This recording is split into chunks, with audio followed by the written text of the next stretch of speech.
Good evening, folks. Welcome to tonight's episode of the Run and Gun Podcast. I'm Jay Peeps, and Ace will be joining us here very shortly.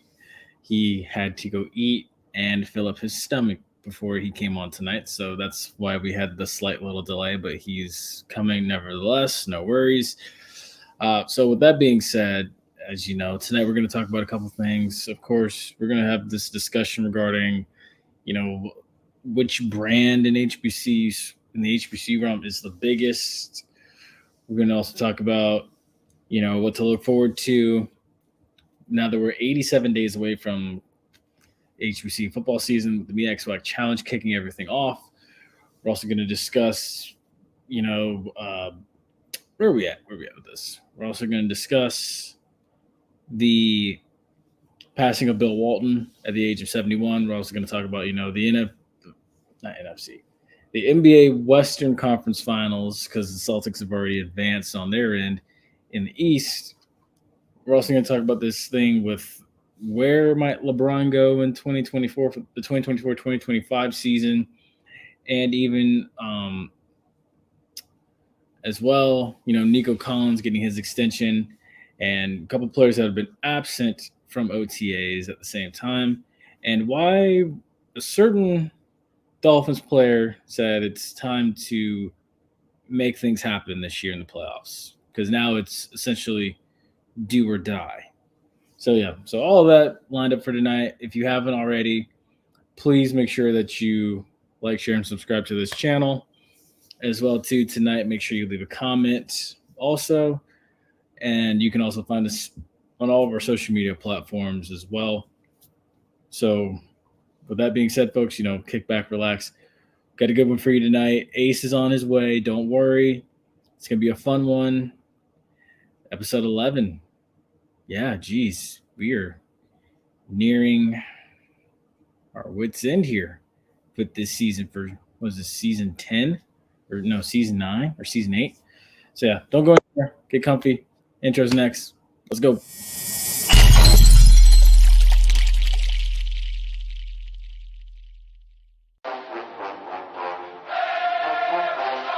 Hey, what's going on, guys? This is GP. This is the Bug. This is JC. This is Flash. This is Denny Hendricks. And you're listening to And you're listening to the Run and Gun Podcast.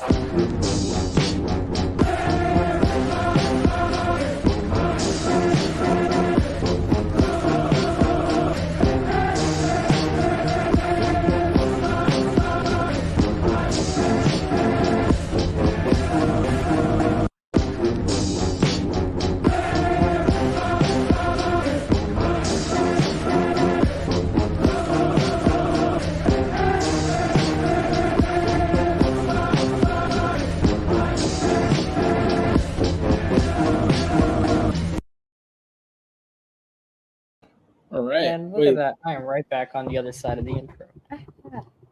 Is he that? He is there. Look at that. And he's got this little Dragon Ball Z, or no, anime, not Dragon Ball Z. Let me hold up. I know. Let me hold up. You're going to kill me for that one, buddy. I caught it. I caught it before I went too far.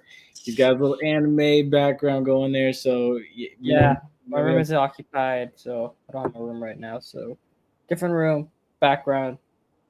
Gonna use the Naruto Sasuke background. It's all good. All right, let's get it going. So one thing that happened this past weekend, of course, outside of it being Memorial Day weekend, was you had Grambling, who outlasted FAMU in 2 games after losing the initial one, 17-7, getting Tim Run rolled. Grambling came back and won the last 2 games, eliminated FAMU, and advanced to the SWAC championship, where they beat Jackson State for the SWAC title, and now they are headed to the College Station Regional, which will feature Texas A&M, Texas, and University of Louisiana Monroe. Damn, shout out Grambling for that then. Yeah, no, I gotta give credit where credit's due. That's a good program right there, I guess. I give them credit, man. Look, I think what it is, when you see a team so many times, you get so familiar with them and what their tendencies are. So, I mean, those FAMU and Grambling, I guess I'll be back.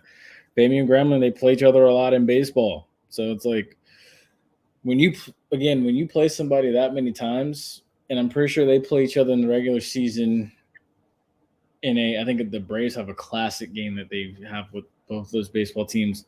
It's like, yeah, they know what to expect from each other. So, and plus I think also too, Fami's pitching staff and their pitching department needs to get a little bit deeper. It needs to get a little bit deeper because I think that the SWAC title was winnable, but again, I think some things need to be reevaluated. But again, kudos to Grambling. Now, can they get out of that region, out of the College Station Regional? I'm going to be honest. It's not happening. Texas A&M, power. Texas, power. Outside of Florida, baseball's taken pretty seriously in the state of Texas.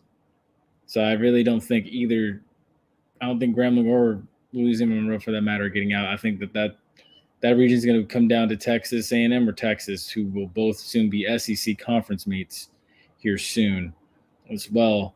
The other thing too is we're slowly with the approach to SWAC and MEAC Media Days. We're 87 days away from the MEAC SWAC Challenge as of today.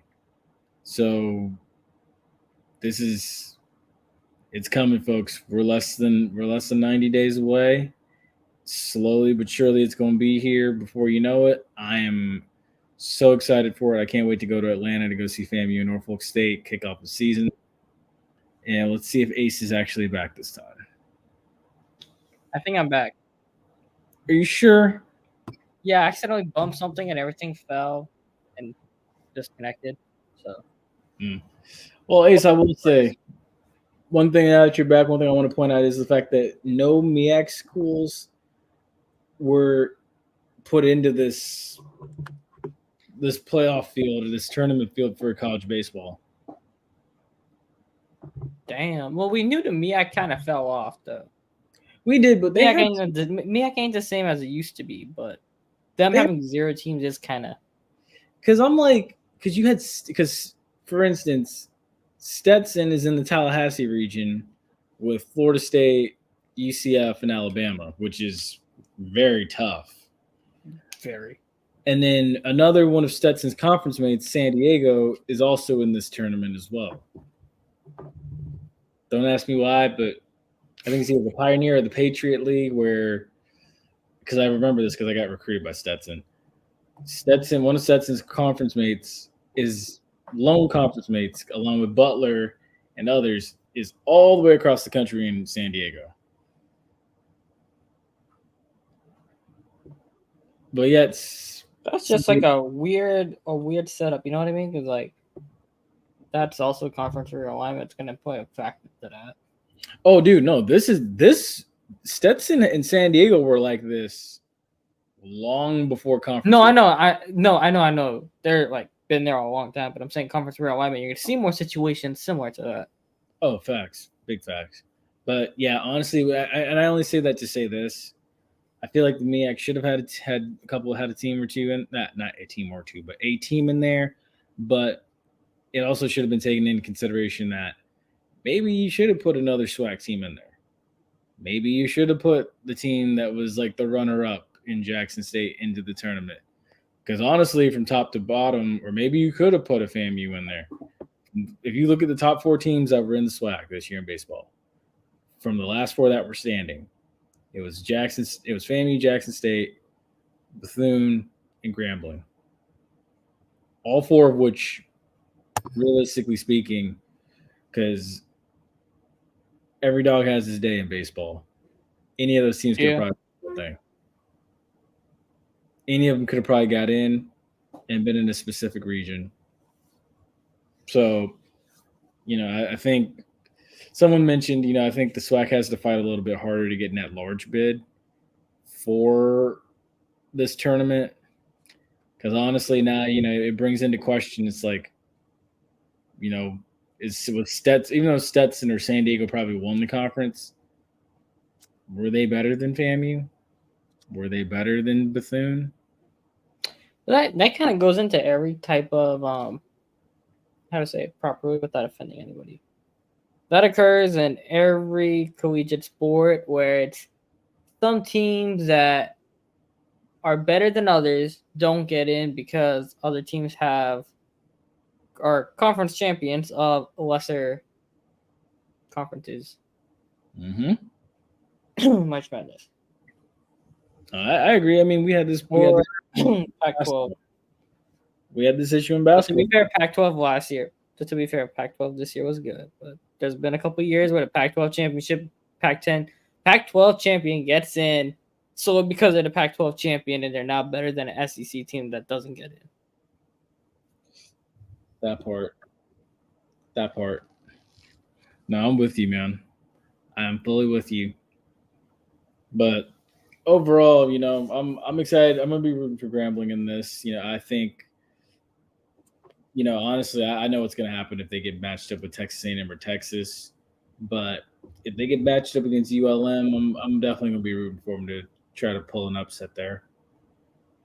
Like I said, I don't think they're a region, but it would be nice to see them do some damage or wreak some havoc. Just make some noise. That's all we need. Exactly. Do what you heck. Honestly, it's been a heck of a year as far as their athletic program goes. They just were in the NCAA tournament, and now for basketball, now you're back in the college baseball tournament again.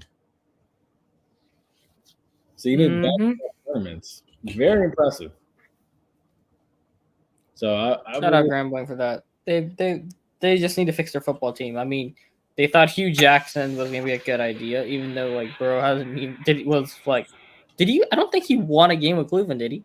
Like there was a season he didn't win any, or he just won one. You mean wait? Say your question again. No, I'm saying so. Grambling, they hired Hugh Jackson. Remember a couple 2 years ago or whatever they hired him, and that was after he he had a season in Cleveland where he didn't win anything. Remember he had a year where he just didn't win any games or whatever. Yeah, you're right. I remember that. Let me see. There was one game they won or something like that. It was really bad. Let me see. I think let's see. I think because it had to be the 2020 season. 2020 Cleveland. No.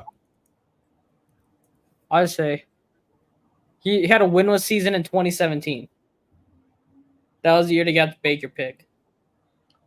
Okay, so 2020, Kevin Stefanski already took over. He was just a assistant with Cincinnati or something like that. After he got fired by Cleveland, he was a assistant in Cincinnati. But anyway, we're getting off topic. But yeah, okay, so sports been good, but Hugh Jackson wasn't the right idea for that. He was fired week 8, and by that time Cleveland was already 2-5-1. That was 2018. Yeah, and they finished 7-8-1, and they finished third in the division. They didn't qualify. Now the previous year, the Browns went 0-16 in 2016 or 2017. Yeah, and Grambling thought that was going to be a good idea to hire. That's the only thing Grambling Athletics hasn't done right. But other than that, they've been cooking. Yeah, we'll see what they do this year. Wide open SWAC West that somehow falls into Prairie View's hands every year. And honestly, I'm noticing now that even outside of football, that SWAC West is pretty weak. Give or take, the conference champion in basketball and baseball came from the West. But you look at from top to bottom, there's a couple good schools, but overall it's pretty bad. That part. Well, not good, but decent. Yeah. More decent and one good team. I won't be totally mean on it, but you know what I mean. I would agree. Now, the other thing that needs to be talked about, and we can finally bring back the question ticker. I'm going to ask you right now. Who has the biggest brand? Because this has been an ongoing discussion and debate for days. It's been, who's got the biggest brand of, all of these schools. Why is it this school? Why is it that school? Who's number one? Who's number two? Who's number three? Who's number four? Who's number five? So, hey, so I'm gonna go ahead and let you lay yours out, and then I'm typing mine's out right now. Like brand, like for HBCUs, right? Yeah. All right, so I'm gonna go one. I want to say FAMU because they got LeBron James as a sponsor. I don't know why. I just feel like that's one. Two.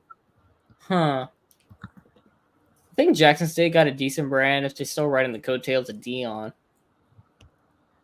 You know, it's funny. Me and someone else had this discussion last night. Oh, what? Jackson State's brand being based off of Dion? Yep. Hilarious. 3.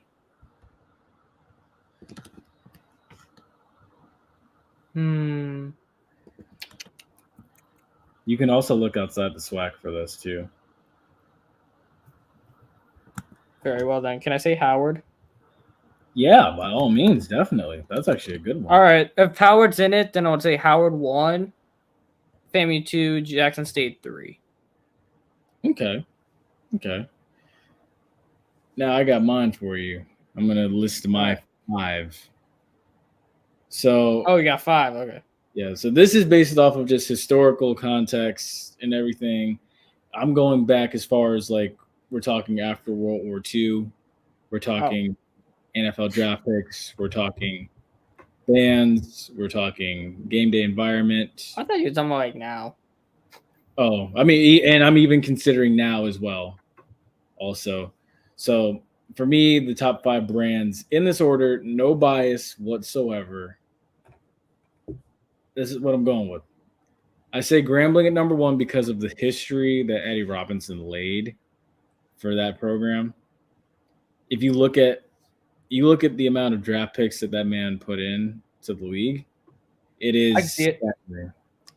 And then it's like I come up with Bandheads are going to correct me if I'm wrong about this, but it's like they always say that like he coached the football team and directed the band at one point. Not too sure how true that is, but also, you know, it's like Grambling historically, FAMU as well, but Grambling historically has gone off to places and beaten teams. I'm pretty sure Grambling has a victory over Oregon State. And then also, too, you got to consider, like, guys like Doug Williams, among others, that have come through a place like Grambling that were coached by the legendary Eddie Robinson. Also, plus the fact of the matter, too, is Eddie Robinson is, I believe, what?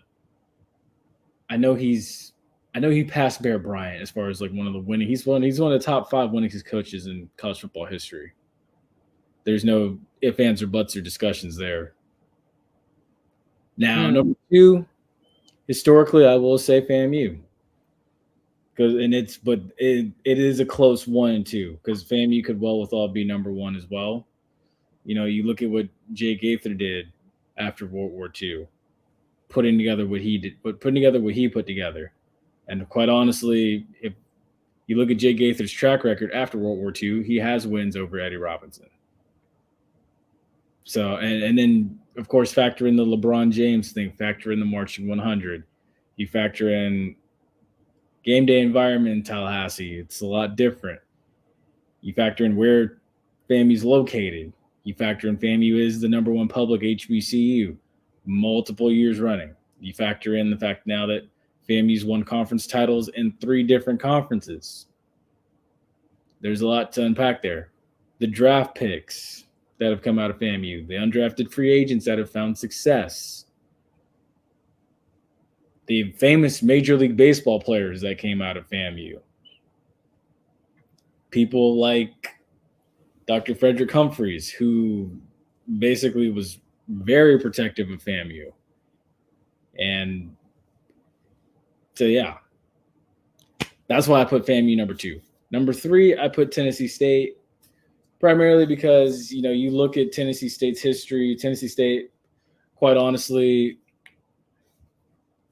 you know, that's one of the more historical. I can see it.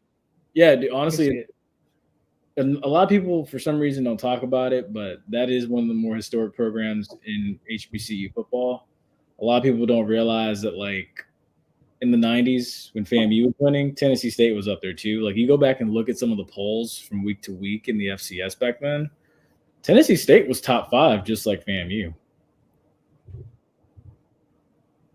Literally. The year, and honestly too, the year FAMU won the title in 78, their lone loss was to Tennessee State. I think it was like 20. I can't remember the score off the top. I think it was like 27-31 they lost. But that program, talented. I think honestly one of their most notable football players that came out of there and is an NFL Hall of Famer, Ed Too Tall Jones.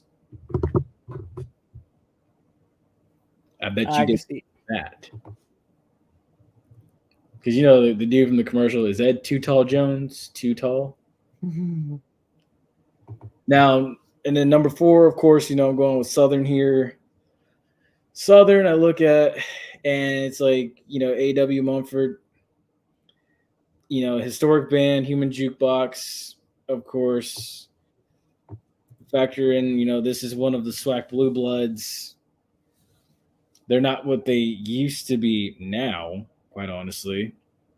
You always think that they're going to like come up and win the West, but they haven't won the West in a while or since realignment happened. Quite honestly, you know, this school, and famous alumni like Aeneas Williams, who won the Hall of Fame, basically the same. I think it was the same class as Dion, ironically. Excellent game day environment. Multiple SWAC titles. And yeah, you see the list kind of gets less and less when you kind of go down. And then number 5, of course, you know, you look at Jackson State, not just because of what Dion did recently, but you look at their history up until Emmitt Smith came into the picture. The NFL's all-time leading rusher came from Jackson State, Walter Payton. And then you got to think. I had Howard in there because I'm a McCurmaker mainly. Because you're who?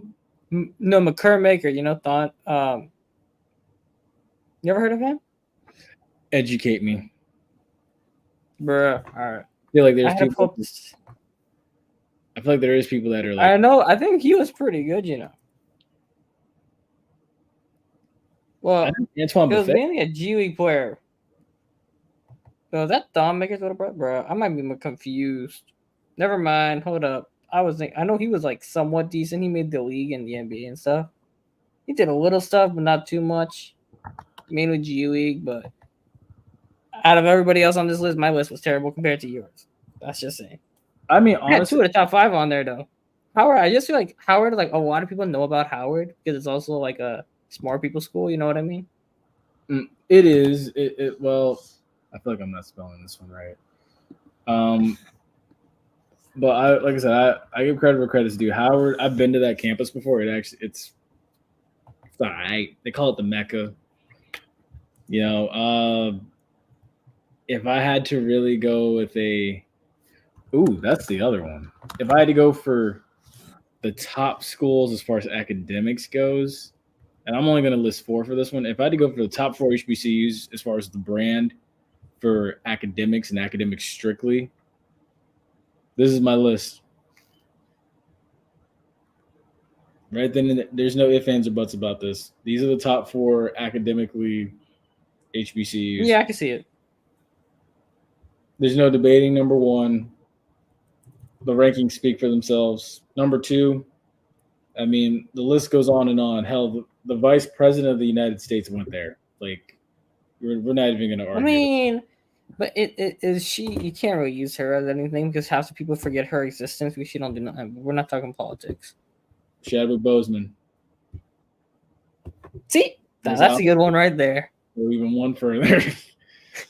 we don't need to talk about the vice president. We can talk about Chadwick Boseman and be good. Yeah, like, come on. Spellman. This room is hot. No. Give me a second. Oh, you're good. But yeah, even Spellman, even though Spellman's number 3, you know, it's all women's school. Very popular. They And still it's got all 80 schools out there? Dang. yeah, this is actually in Atlanta. Spelman's in Atlanta. Hmm. And it coincided with Morehouse, which is number 4 on my list, which is also, let me fact check myself before I say this. Let's see. Yeah, let's fact check ourselves.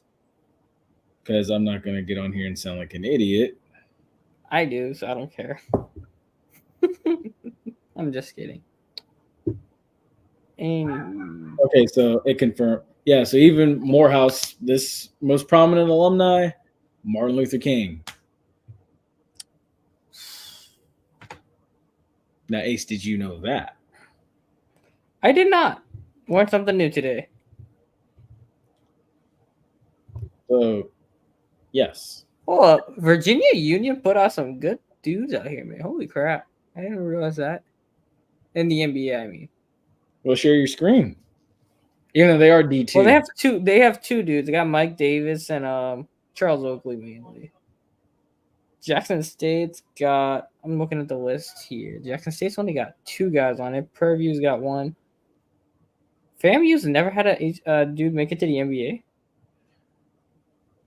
Guess not.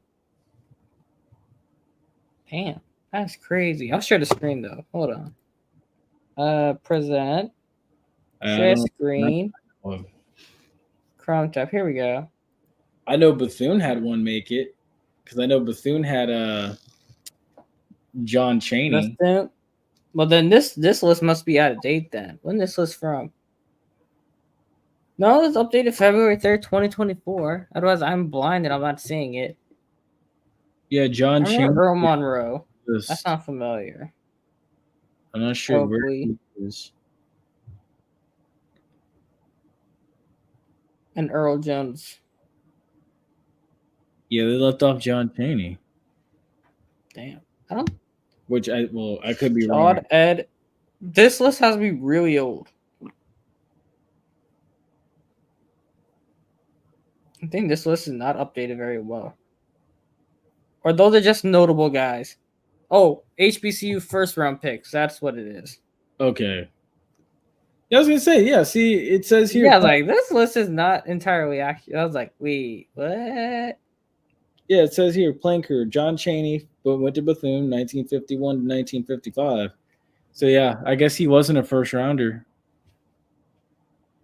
It just doesn't have like the full list. Okay.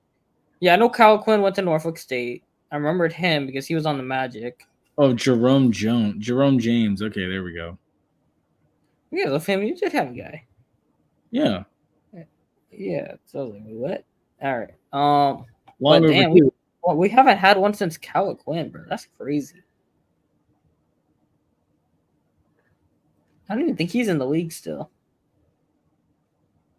Well, there's another one with the FAMU. Mike Toomer.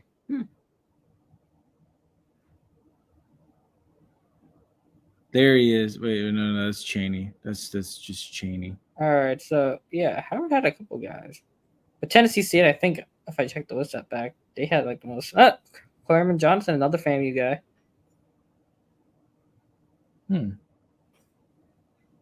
Huh. That's an interesting list though. Jeez, we're only in 1970s. We're still in the 70s. That's a lot of guys. Yeah. All right, let's go to schools on like which teams had the most. All right. Oh no, I lost the tab. Give me a second. There we go. All right. Winston-Salem. The highest over was Winston-Salem State, who had a guy go 2. Prairie View, Kentucky State, and Morgan State have had guys go number 3. I wonder who those guys were. So Tennessee State and Jackson State both have had 23 guys get drafted. Grambling State at 22. The MU's had 4. Yeah. Along with Bethune.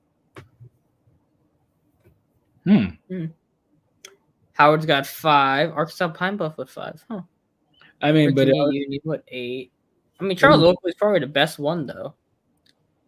Probably. I mean, but honestly, dude, it goes back to when you look at things. It's like the old AFL, even in football.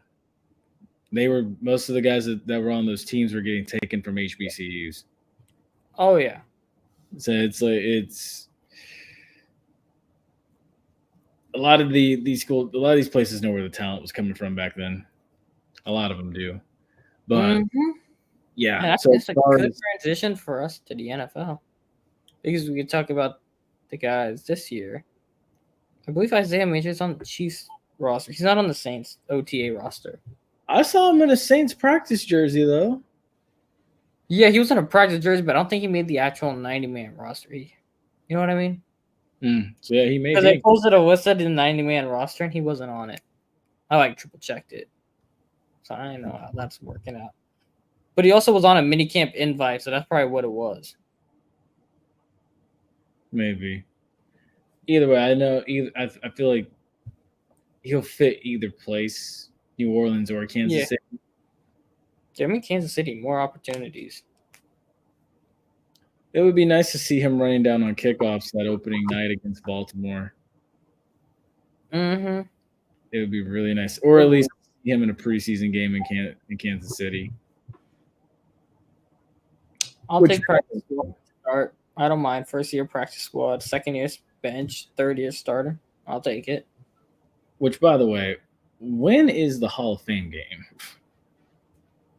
August, first week, generally.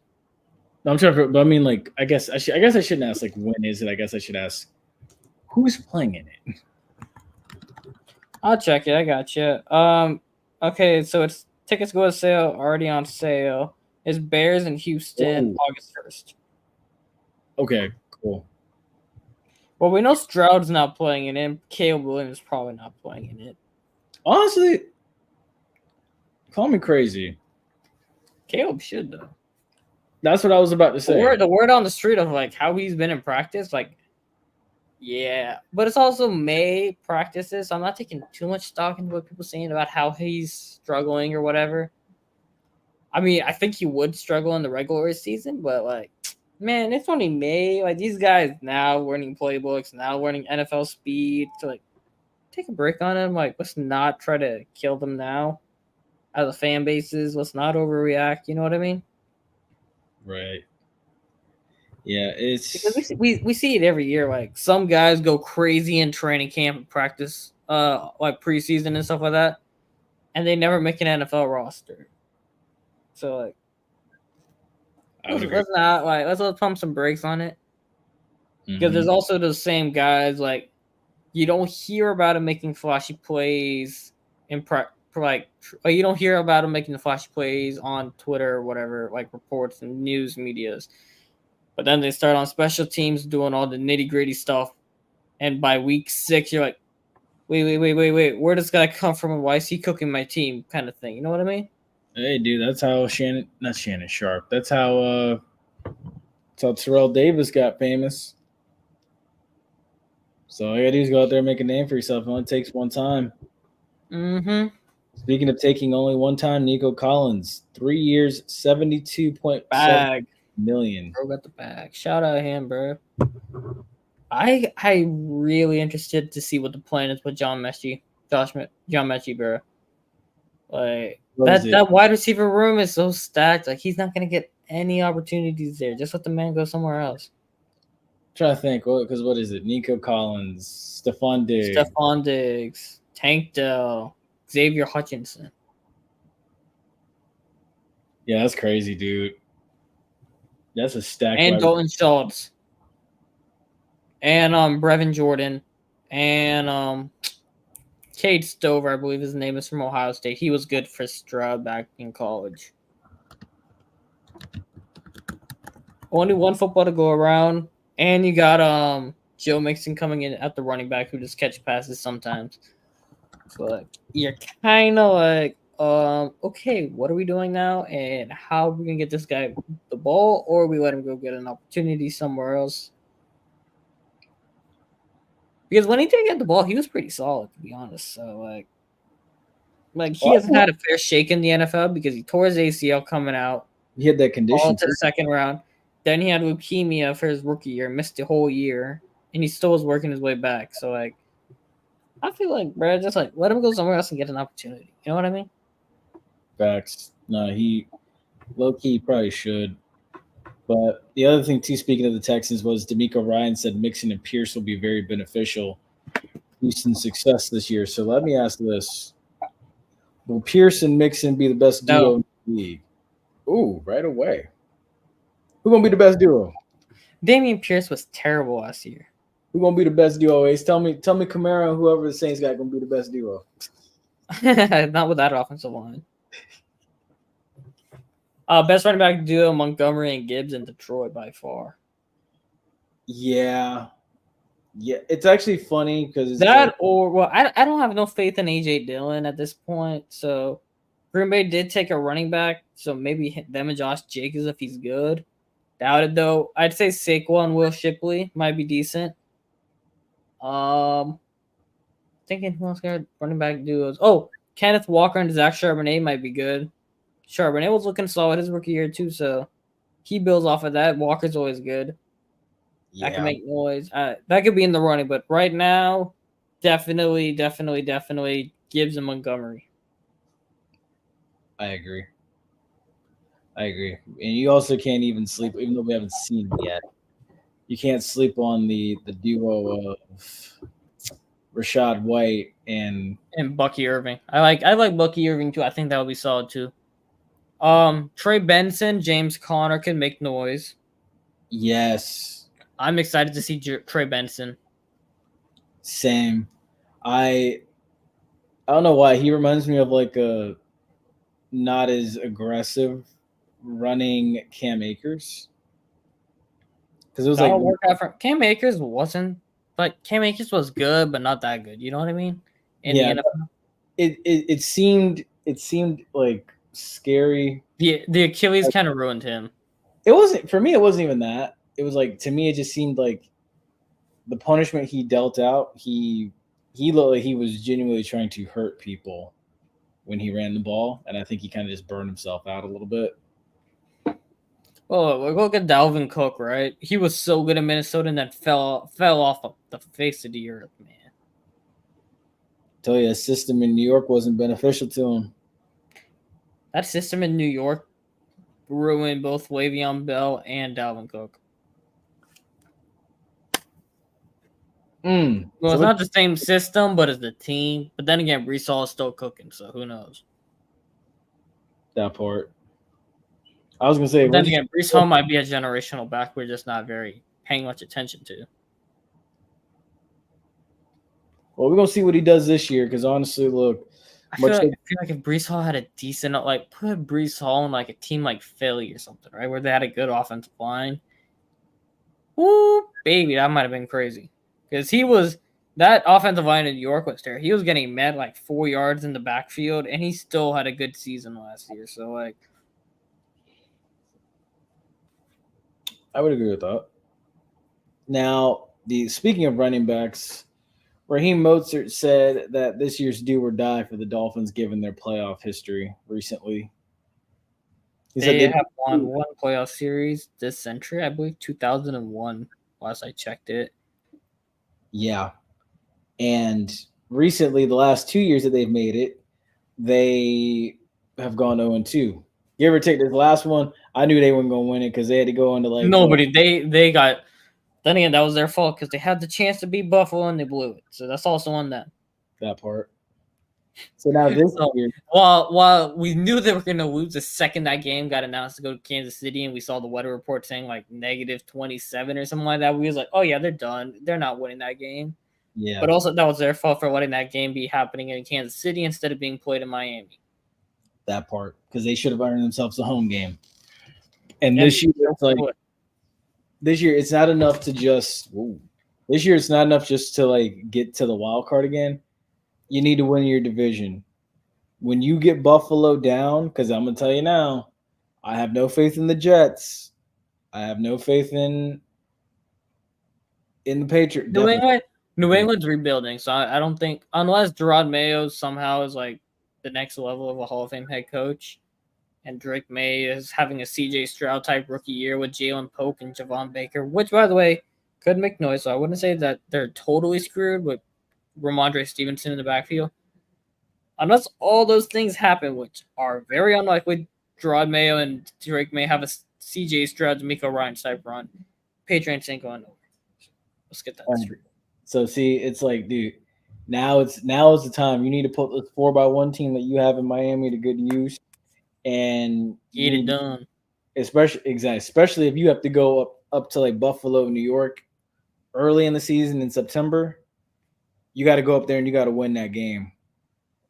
You can't let it come down to like December in Miami, and you got to have this game and that game just to clinch home field in the divisional round and the division late in the season. You got to go up there and you got to take it early.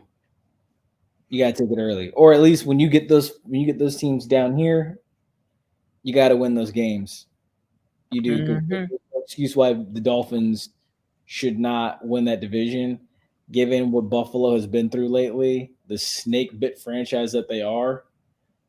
You need to win that division and clinch a home field to make life easier for yourself. Mhm. And it's way. 100%.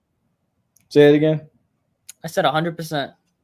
Yeah, so it's, dude. There's no excuses right now, dude. There really isn't.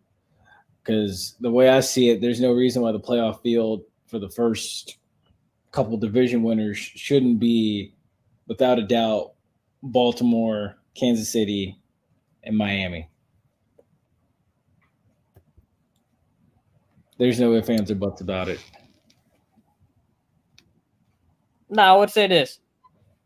Cincinnati can make noise still.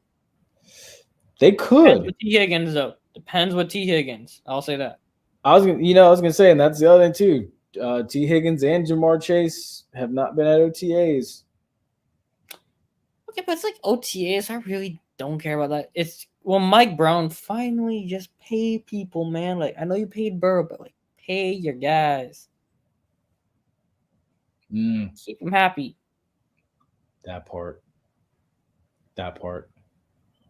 No, or at least can we get the Jefferson for T. Higgins straight already? Like that's all we want. Honestly, yes, that is what we want. Because that's what we just want swag and surf back in the NFL. Oh my god, my tongue just died on that one. But you know what I mean. We want swag and surf back in the NFL. Yes, we do. We do. And I feel like that would make the NFL so much fun to see, like the Bengals having Jamar Chase and Justin Jefferson catching passes from Joe Burrow, get that Tiger trio going back again. So I feel like, I don't know. It's like if there ever was, and I know we're waiting for them to come back, but I feel like if there ever was a team or a quarterback that could go tit for tat against Mahomes, it was Burrow when healthy with a loaded gun. Because it's like if it ain't gonna be Burrow, the best chance the league's got to take out Mahomes is CJ Stroud. That part. And even still, like you better pray to God, it's like Burrow or Stroud, just one of them can take him out. Facts. And honestly, now Lamar's not doing it because Lamar had it right there to take out Mahomes, and Zay Flowers decided to taunt, and Lamar decided to throw it away. Yeah, actually, he lost weight too, based on some photos I saw of him. Yeah, I don't know what was that about. Like, why is he trying to lose weight? Yeah, no, really. If you're playing quarterback, dude, you're gonna take hits. Mm-hmm. You just thicken up. I don't know. You need to put on some meat, buddy. That part, but it's like, honestly, I don't know. I'm interested with like another guy that we talk about these quarterbacks in the AFC. Another one I'm keeping my eye on is what the hell are they gonna do with Herbert, man? They brought in Greg Roman back. Like that's got me so worried. I know Lamar had MVP year with Roman as his OC, but like, what is what's his face name Harbaugh's plan, bro? With Roman. Like what is the plan here? You have Lad McConkey, DJ Shark, and Quentin Johnson. Like, do we really think Quentin Johnson is going to be an NFL caliber wide receiver after last year? Look, hey, come on now. He took his lumps in his first few years at Michigan. I think he's going to take his lumps in his first few years in the NFL. But eventually, he's going to get it turned around. I think also too, it's like he's probably trying to like take this first year to evaluate some things before moving forward and really like going after things that he really needs to. I don't know. I don't know. There's a lot I think he's trying to work through to figure out what he really needs and what he really wants. I can see that. I can see that happening.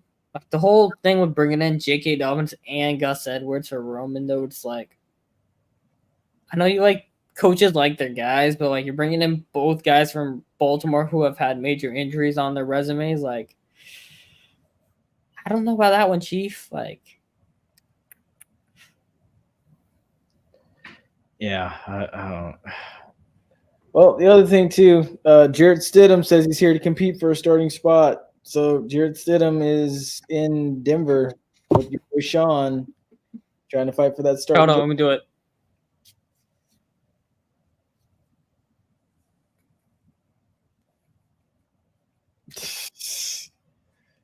You're horrible.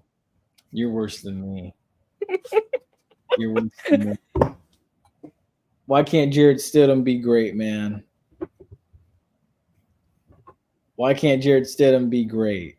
Would don't do this.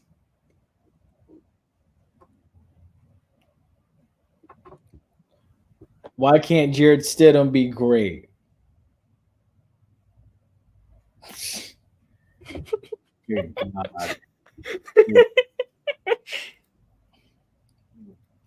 Tell me why can't Stidham be great, Ace?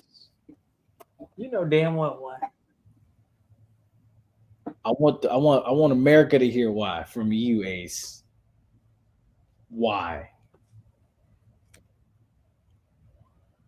I can't say because it's Jarrett Stidham. Because of what? I can't say because it's Jarrett Stidham, right? I mean, you foul. You foul. I love how this just. So is Zach Wilson competing for the starting job? I would assume so. So Bo Nix is just chop liver at that point. 12th overall pick. Bo Nix is competing for it as well too. Yeah, I'm competing for a Lamborghini. See, you got to stop. You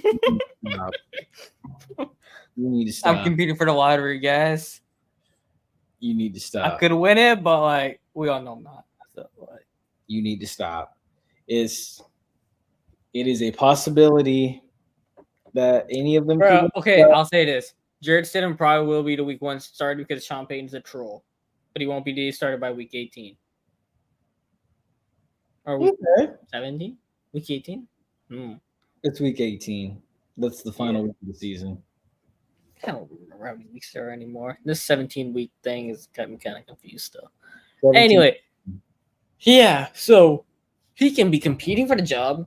He might get it, but that won't even last 3 weeks. If he does, by some miracle of the grace of God, said, okay, Bo Nix, tear your ACL, then I could see it. But then again, I think Zach Wilson might beat him out for it. I think so too. I mean, plus you got things. I think Zach Wilson has a better chance of starting than Jarrett Stidham. Yeah, like I watch Zach Wilson play, right? yeah. Like, he just do some boneheaded things once in a while, but when he gets protection, he's actually somewhat decent. Like I saw him Sunday Night Football against the Chiefs. That man was cooking at one point in that game. Mm-hmm. It's crazy because it's like he just never had an offensive line.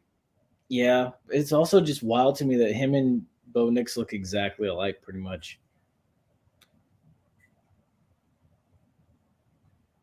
Like they could be brothers, or like you. Let me You shut can't. up. Let me shut up. Let's change topic.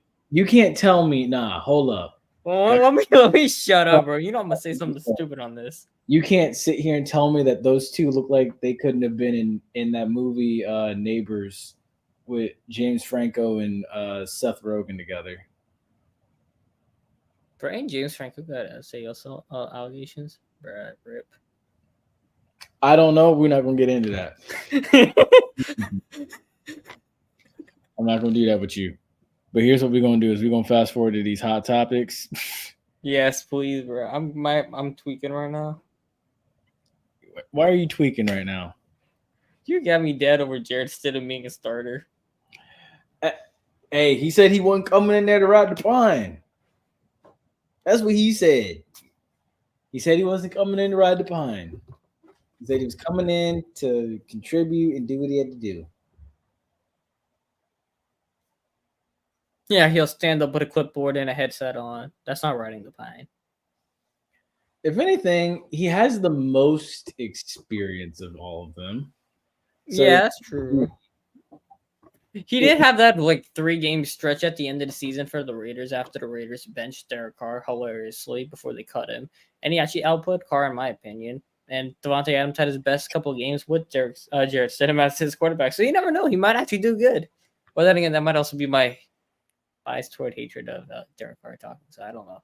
I feel like that is coming from a deep place because you really went to a deep place just now.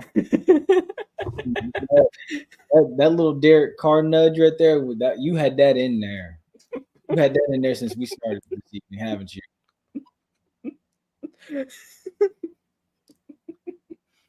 Anyway, let's go on to hot topics. What you got for me tonight? No, folks, I don't know what Ace had to drink, but I definitely want some. Goodness gracious. So it was mentioned earlier in the week, or earlier this week, that there's a possibility there. Well, because you never know what the hell he's going to do. LeBron leaving LA. It's not happening. Like, Bron can get drafted to Phoenix.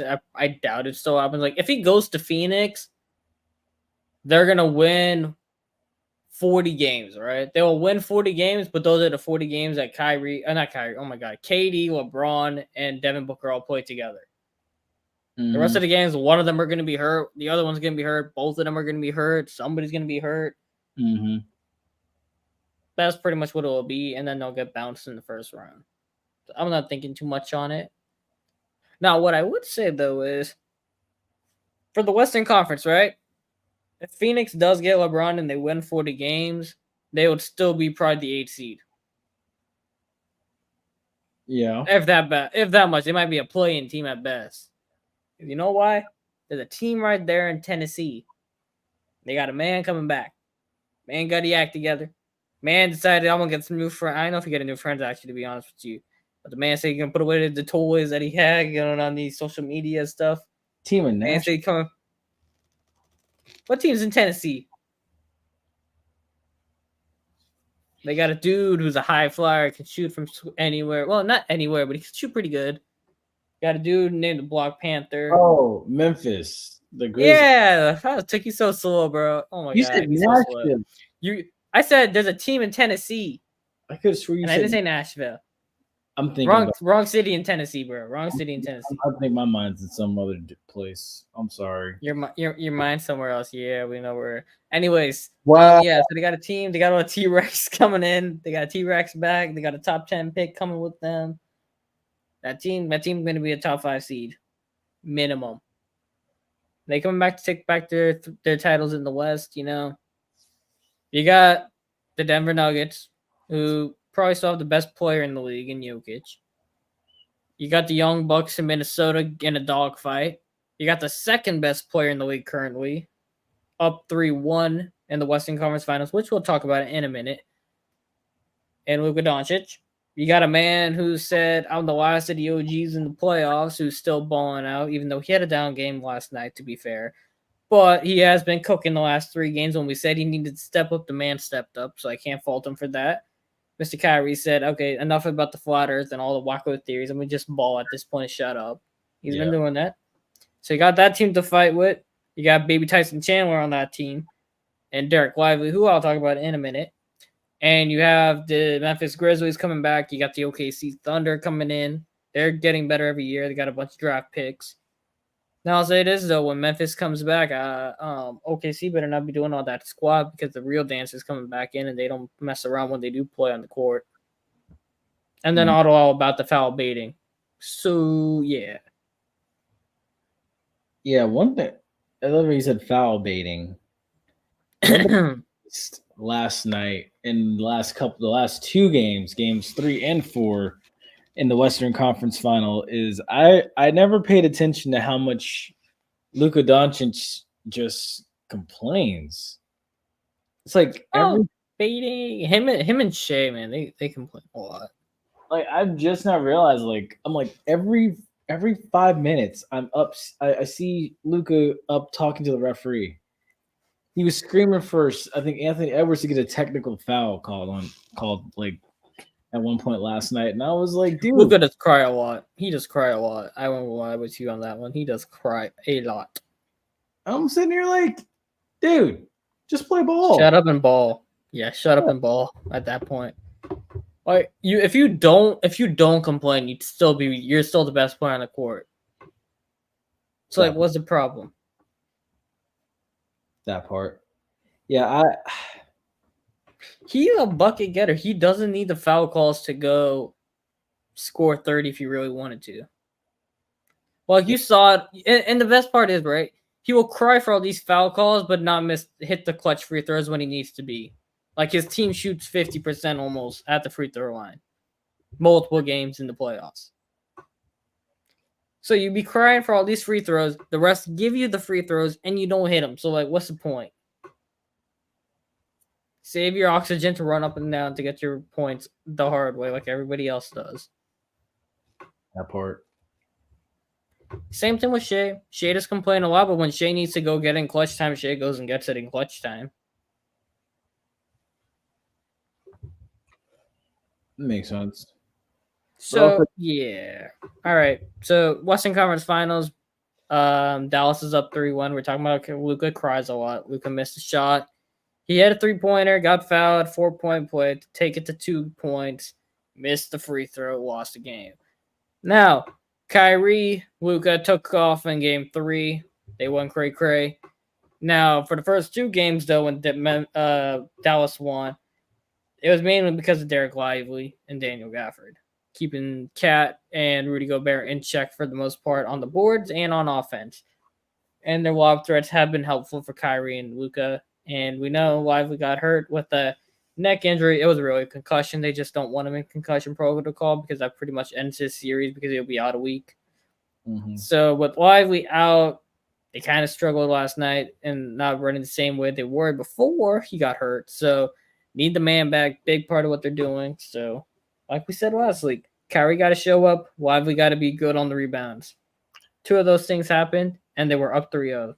Neither of those things happened last night, and they lost. So, now the one thing I noticed was Game 3 versus Game 4 last night.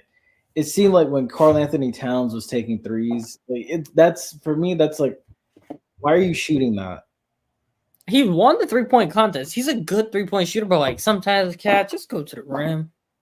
You're a good finisher too. Go to the rim. You're a good finisher. Plus, it's like create fouls. Get whoever's guarding you foul in foul trouble. That part. Then when you get them in foul trouble, it creates a mismatch because now they have to put someone else in or shift. Got to rotate. Yeah, to guard you. So it's like I don't get why you would only shoot the 3. Mix it up. Exactly. Keep defenses guessing on what you're about to do. Exactly. On the other side, the Eastern Conference Finals, like we said, we're gonna get bummer. We already did that. I thought Indiana would at least got 1 game, and I was like, just win 1 and not get swept in the conference final. But like, God, they shouldn't have even been there in the first place. It's crazy to say, but that opening round between Miami and Boston was better. Because I mean, both rounds were terrible, to be honest. That part, but I only say that because I'm like, well, Miami actually won a game for a chance. Yeah, I guess that part too. Yeah, I can see that. What have happened if Franz didn't become what's his face, Mario Hezonja in Game 7? But whatever. And then also too, the other thing as well is 11 teams from the SEC made the NCAA tournament this year. So SEC runs both baseball and football. And they had a decent amount of teams in the tournament too, the March Madness tournament. That part. They did. SEC money, boys. SEC money. Dude, I'm telling you, man, that SEC on ESPN thing is gonna take over. I'm gonna miss that SEC on CBS. SEC on CBS, yeah, boy. Man, look, 3:30 on a Saturday on CBS. I'm gonna miss that so. That was tradition right there, bro. It was. Childhood tradition right there. It was, dude. And now it's like you're going to. Dude, honestly, I've always. I don't. It. I don't That theme was so good. Dude, I don't like the whole thing with the Big Ten adopting it. I don't. I felt like, CBS needs to just go back to taking the hottest game every week that they can get their hands on for TV purposes. So, like, part of me is like, I feel like nobody wants to watch. I really don't like ESPN's coverage of games, to be real with you. Oh, me neither. I don't like ESPN at all. I've always felt like that. Instagram, head over to YouTube. About to go off in 5 seconds. Oh, it already went off because it already had an hour. But it just hit an hour. Unless I was lagging, I really don't know. But anyways. Yeah, it's like for me, because just growing up on Florida State, Miami, I'm so used to now. Like Florida State, Miami should be on ABC or CBS. Mm-hmm. There's no ifs, ands, or buts about it. Either ABC or CBS. That's what we've always known it as. And then, like, honestly, that Florida Miami game, that needs to be ABC or CBS as well too. Mm-hmm. You're right. It won't hit the same this year. And then the other thing too in Hot Topics was you had the SEC coaches standing united to keep scholarship walk-ons. Actually, had Texas A&M's head coach recently saying that he's all for keeping walk-ons rather than the 85 roster players. So according from Pete Thamel at ESPN at Destin, Florida, because the SEC holds their coaches meetings there, SEC coaches aren't sure what roster caps will look like under the new settlement that's poised to reshape college sports. Answers aren't due for months. Collectively, the coaches made it clear Tuesday at SEC spring meetings that they want walk-ons to be part of college football going forward as the details of roster camps are hashed out. First-year head coach at Texas A&M, Mark Elko, came out strongest against the idea of rosters being capped at 85 scholarship players. He said he's strongly against it. He said, I think it's absolutely against college football, what it stands for, and what it's about. I think it would be best. It would be the major problem, especially when you look at legacies of Texas A&M kids that are going to get an opportunity to play football at Texas A&M potentially taken away from them. I think that's something really bad for the sport. Kirby Smart began his comments by saying he's eager to learn about the settlement and what it looks like before forming definitive opinions on the issues.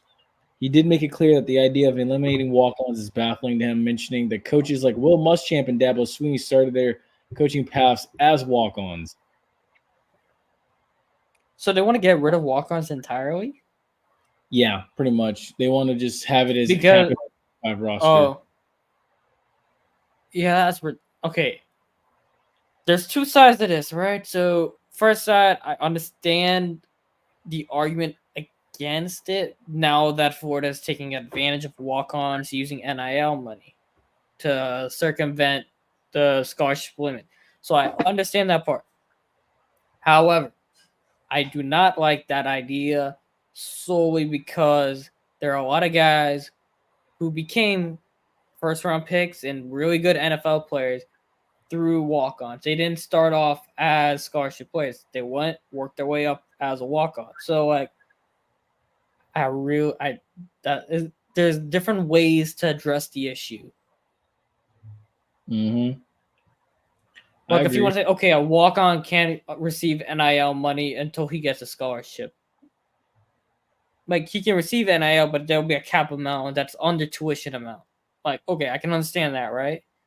If that's what you want to say. But saying to get rid of walk-ons entirely is just an overreactive type of measure. Bingo. You had Steve Sarkisian, who's Texas' head coach, said Texas had 35 walk-ons, and the ability to walk on resonates in what college football is about.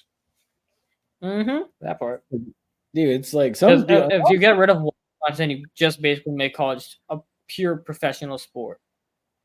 And that makes it a little bit boring. Takes away from the fun of it. Because honestly, dude, a lot of times you have the walk-on players who play tougher than the scholarship Yeah, because players. they have to work for it. Scholarship players think everything's gifted to them sometimes. It's just crazy for me, man. Why would you take that away? I don't get it. Hold on.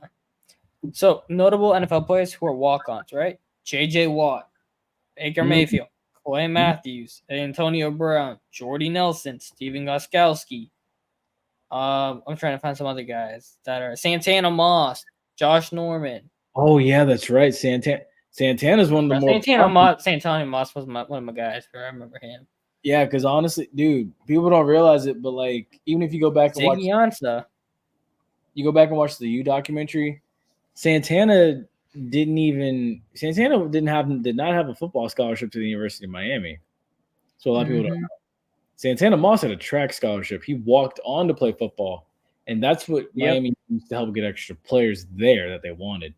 So yeah, he was definitely a walk on. JJ Watt, I forgot, was a walk on. But my God, now they started off as walk-ons and then they got scholarships. But yeah, he's turned into a first ballot Hall of Famer. Mm-hmm. So yeah, getting rid of scholarship walk-ons would be the dumbest thing ever. Yeah, I'm not a fan of that at all. Hell, like when you think about it, the Packers literally won a Super Bowl because of walk-ons, Jordy Nelson and Clay Matthews. And it's crazy to believe we make fun of Antonio Brown. But talent-wise, before he got CTE or whatever went off the rails, like I'm gonna get to your comment in a second, Trey, bro. I see you right there. I'm gonna get to it in a second, right? Like before Antonio Brown went cuckoo for Cocoa Puffs, like that man was arguably, you could have made the argument that man was a top 3 wide receiver all time talent-wise, and that man was a walk-on. He was on his way. Right? All right, walk-ons are college football. Shout out to Levi Welsh. Yeah, bro. Shout out him too. He's all walk-on too. Like, yeah, walk-ons are literally like JP and Trey saying, like part of college football. Like you gotta have them in it. Like, what are we doing here, kind of thing right now. I mean, heck, you gotta hit him with this with college football, right? You gotta hit him with this. You gotta hit him with that thumbs. Like, what the hell? I'm pretty sure. Oh my gosh, he caught the winning touchdown pass in the 2016 national championship against Alabama for Clemson. Not Hunter Renfrow. Yeah, Hunter Renfrow. I'm pretty sure he was a walk-on. He was. I don't like him now because Saints fans won it from the Raiders. But otherwise, yeah, Hunter Renfrow, like, bro, is actually good in Clemson and Vegas before he fell off. But anyways, yeah. Another one example. Walk-ons are important to college football. Like, come on now. I don't get it. You don't mess up a good thing by trying to implement more rules. The NFL's made this mistake with tackling. That's the whole conversation we can have another day. Walk-ons are what. All right. Hockey time, or we still have any more college football stuff? I was actually, we can talk about it because honestly, I was discussing this with someone earlier today. How Edmonton is up on. No, they're not. They're tied. They're tied and they're down in the series, so they're not up in anything. That's what I meant. Like they're down in the series. Oh, that's right. They're down in the series because they're down 2-3. Or they're down 2-1 in the series. Okay. Dallas is tied 2-2 right now at the end of the first period. But yeah. Like, bro, I really don't know how to explain this, right? Edmonton's got pieces on offense. The defense is sus as hell. Their goalie is sus as hell. Dallas, on the other hand, Dallas got some injuries. Rupe Hintz showed back up, and Dallas won 2 straight. I don't know if that has anything to do with it. Second best player on offense shows right back up. Start back looking there. Jake Ottinger's playing like the best goalie in the league. I don't know. Man took out. How do I say this right? So he took out Vegas, won the Stanley Cup last year. Took out Nathan McKinnon, Cale Makar, and Mikko Rantanen, who are arguably 3 of the top 7 players in the NHL right now. So yeah, the dude pretty good. I ain't gonna say so myself. On the other side, Florida and New York are tied 2-2. Both dirty hits on both sides have taken out players. That series is a bunch of scumbags playing in that series. I hope both teams, whoever wins the West, I hope they beat the absolute living crap out of whoever wins the East. I'm gonna be real. So I feel like I'm leaning towards the Stars Panthers type series. I prefer Stars Rangers and then the Stars winning. I don't want to see the Panthers in the Stanley Cup because I was like, oh, we made the Stanley Cup type thing. Like, come on now, shut the hell up, y'all. I don't know. I'm just petty. Anyways, what show we got to talk about tonight? Well, first of all, I was gonna say shout out to Bill Walton for Oh yeah, rest in peace, Bill Walton. Also, rest in peace, Deb from Twitter. That was like the face of like Magic Twitter, Dolphins Twitter, and like half of women's Twitter as a whole for sports. She passed today, so like rest in peace her too. So yeah, shout out her. Damn. Yeah, she was basically like the grandmother for all sports Twitter. Respect. So yeah, respect her. Bill Walton, Hall of Famer, great media commentator. Pulls him out. Man, too many people dropping dead, bro. Dude, no, literally, it's crazy, man.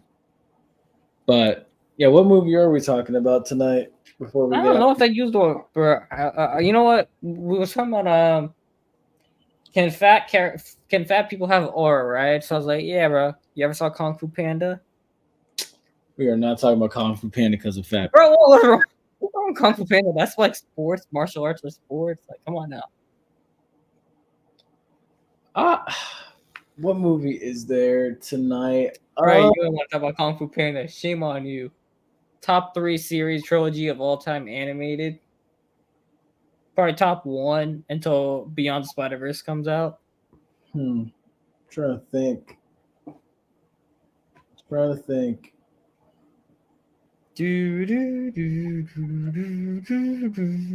We talked about Jurassic Park. Yeah, we talked about Star Wars. We talked about Marvel. Oh, well, you know what? I can give you an Easter egg that someone pointed out that I think I sent it to you. They said that they didn't know the Hunchback of Notre Dame took place, or they said it takes place in France, just like a little bit north of France, or inside France. Beauty and the Beast takes place. So wait, Hunchback in the Notre Dame takes place also in the same time as Beauty Beast, same universe as Beauty and the Beast. Yeah, well, yeah, because all of them take place in the same universe as one another. But Belle is seen walking through like the city from the tower in Hunchback of Notre Dame. Huh. All right, I guess. Like, I think the Kung Fu Panda conversation would have been better, but okay. I mean, it's like little Easter eggs you don't notice in Disney movies. Bro, like, okay, but like Pixar previews every movie that they have. So like, I'm gonna give you another one. The guy in the oh my gosh, Sleeping Beauty, the Magic Mirror. Mm-hmm. The guy that is in the Magic Mirror he's actually like I guess like one of the wizards, I guess, in one of the newer Disney movies. So like he gets sucked into the mirror. He is now the Magic Mirror. And he's in the Magic Mirror in Snow White. It's pretty crazy. Damn, that's crazy. And then go even further. Scar at the end of Lion King is killed by the hyenas, but we never learn what happened to his body until we see Hercules. Because in Hercules, Scar's turned into a lion rug.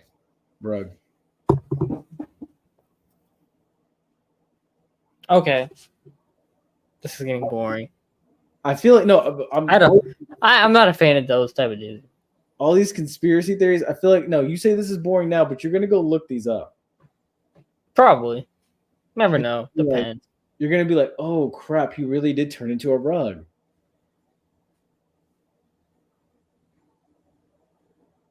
But you're right. It is boring. Okay. You know what? You want to know a dark one? So they say Cubone from Pokemon is basically they just take the bones from a dead Charizard. I heard about that. Yeah. Oh crap, that's crazy. That was a dark one. That's crazy.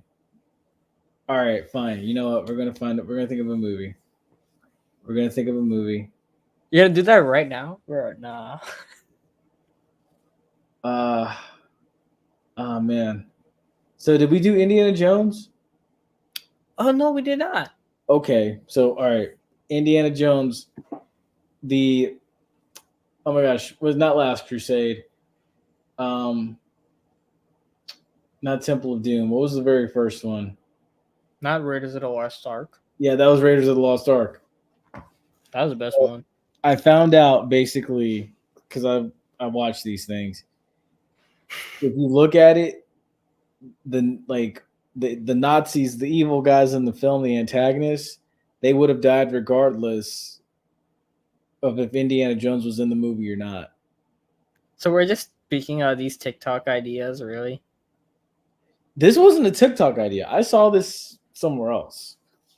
Oh, okay, sure. I promise. I mean, I guess, yeah, because like the temple's full of like every single Indiana Jones movie, wherever the McMuffin is basically MacGuffin for the movie, it's basically full of traps that probably will kill you, unless you're the name of the movie. So like, I guess. But it's crazy when you think about it. It's like, yeah, they would have died. When you look at Raiders of the Lost Ark, you're like, damn, this movie was ahead of its time, low key. Because like these are little things we didn't realize.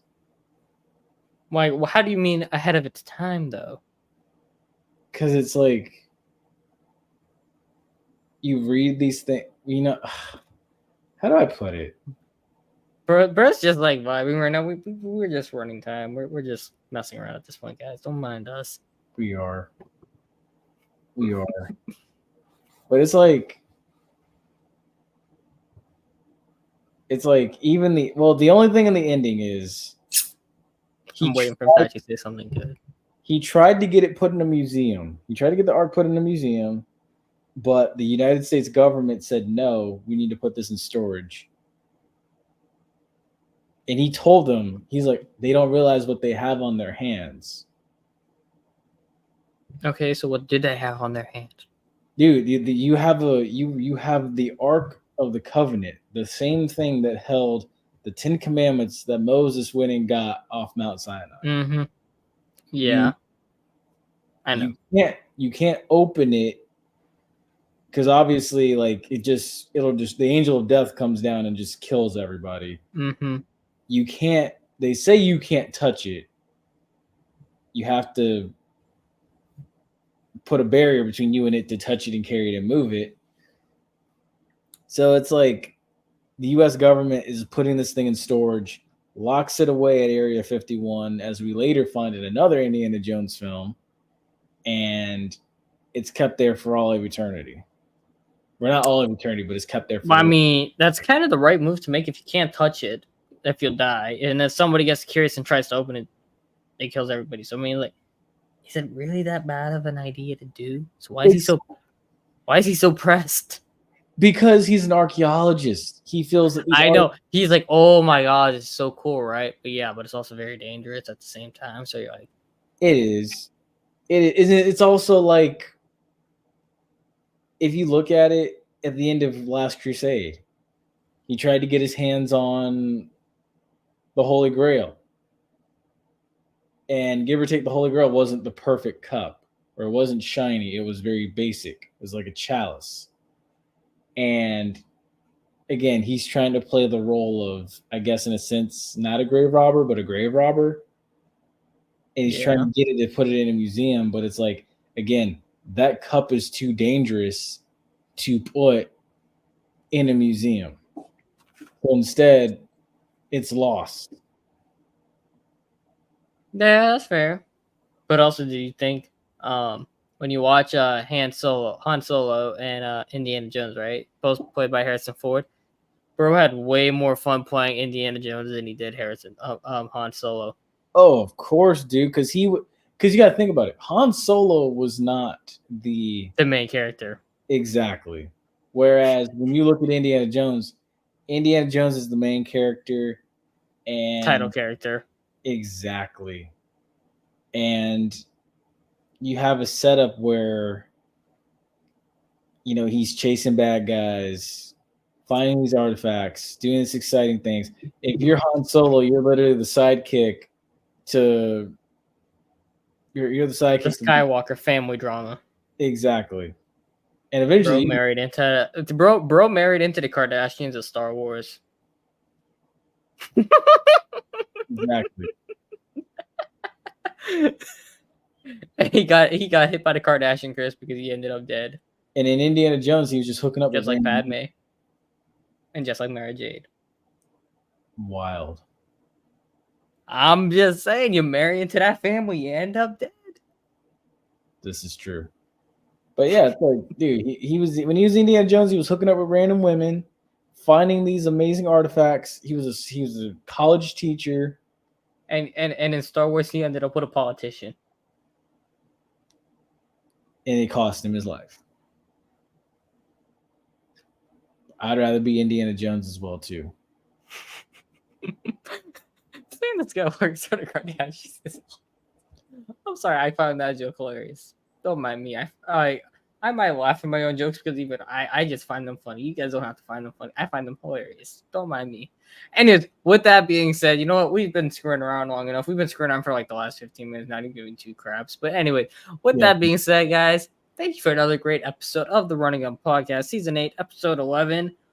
We're just running our ways through until the NBA and NHL playoffs end in 2 weeks. Might do a little side podcast for the NHL or NBA drafts if anything interesting goes down. Might drop a reaction video if a big trade happens during the off season. But I believe we have like 3 episodes left on the season. That'll be right when the NHL playoffs end. So yeah, coming down to the wire. Might try to get a guest on. I've been trying, not been much success, but who knows? Twitter account's been getting bigger, so we might get some more motion to get somebody to come on. I need to get off my rear end and find a guest. Oh my God, things have been so crazy. Mm-hmm. Oh, I'm sorry for that. But yeah, folks, we hope you've enjoyed this episode as much as we've enjoyed bringing it to you. We hope you have a safe and happy evening. We will see you next week. Tell a friend. We're just 2 guys talking about sports and maybe an occasional movie that we find interesting that is related to sports in some sort of way or completely not. And we just find it very interesting to talk about. That part. Okay, fine. So next week, let's talk about this. What movie do we want to talk about next week before we get out of here and roll these credits? You want to talk about Finding Nemo? I have a reason for it. I'll probably forget by next week, though. Ooh. Are we going to combine Finding Nemo and Finding Dory, or is it just going to be Finding Nemo? Man, Finding Dory was stupid as hell. All right, so next week, Finding Nemo, it is for Hot Topics. Maybe. All right, folks, y'all take care.